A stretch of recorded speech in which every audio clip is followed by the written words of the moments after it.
Hello hello साथीहरू नमस्कार। मेरो सानो मिनी भ्लग लिएर आएको छु। आजको मेरो दिनको सुरुवात ड्युटी जाने तयारीबाट हुँदैछ र म रुममा तयारी हुँदै निस्किन लागेको छु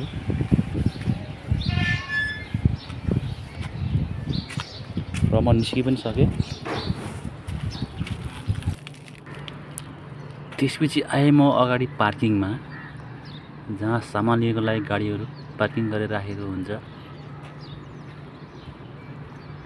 बिहानको 7 बज्ने लाग्दाखेरिमा म निस्केको थिएँ। यतिखेर सनराइज हुँदैछ भर्खर भर्खरको, बिहानको टाइम 6:45 बजे।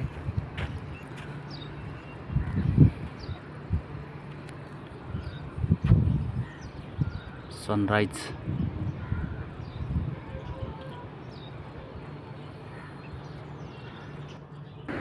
त्यसपछि म यता पार्किङमा पुगेँ, जो कम्पनीको अगाडि पार्किङ गाडी खडा हुन्छ। त्यसपछि म कम्पनी अगाडि पुगेँ, जुन लाइन गाडी सामान लिनको लागि कम्पनीभित्र प्रवेश गर्छ।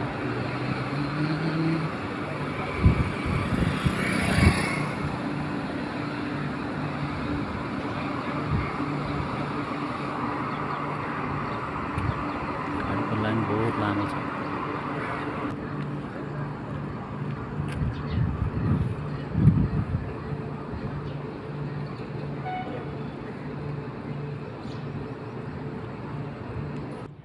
त्यसपछि पुगेँ म हाइवे चौकमा, जहाँ हाइमाक्स लाइट छ।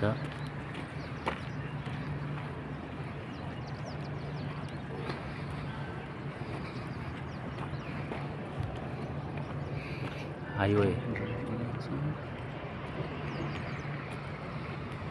जो यो समुद्र जाने बाटो हो।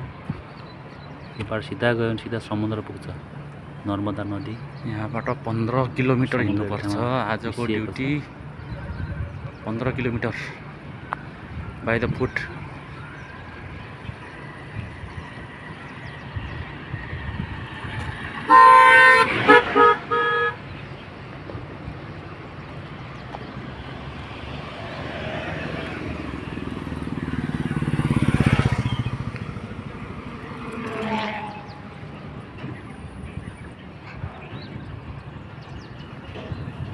अब आयो यो रयात पोखरी।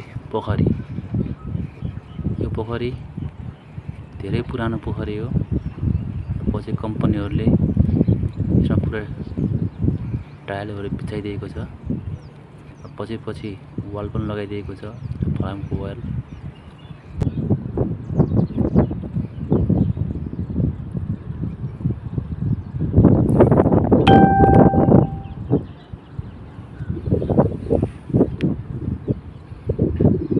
पोखरी भ्यू देख्न सक्नुहुन्छ। कति सुन्दर।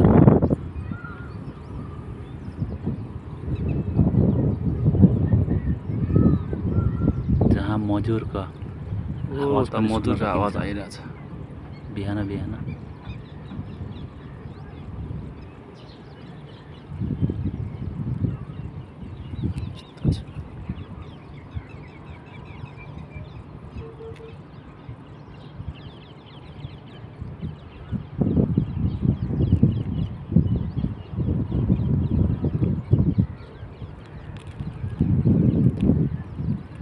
कति रमाइलो दृश्य छ बिहानको। त्यसपछि काँडा घाडीबाट छिर्नुपर्छ भित्रभित्र। जुन लाइन चेक गर्न गइन्छ, ड्युटी चेक गर्नु, त्यो लाइनभित्र पुरै काँडाको गाडी छ। त्यो गाडी छिचोल्दै चेक गर्दै हिँड्नुपर्छ।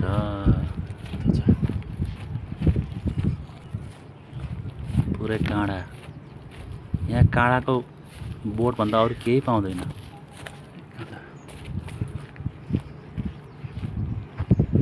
यो बबुलको बोर्ड भन्छ यसलाई, काँडा मात्रै हुन्छ यो।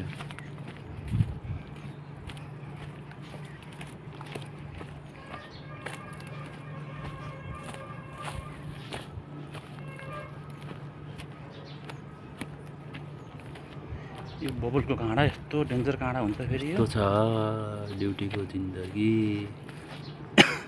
यहाँ हुने भनेको नै ए काँडा मात्रै हो, अरू केही हुँदैन। अरू केहीको बोट पनि हुँदैन।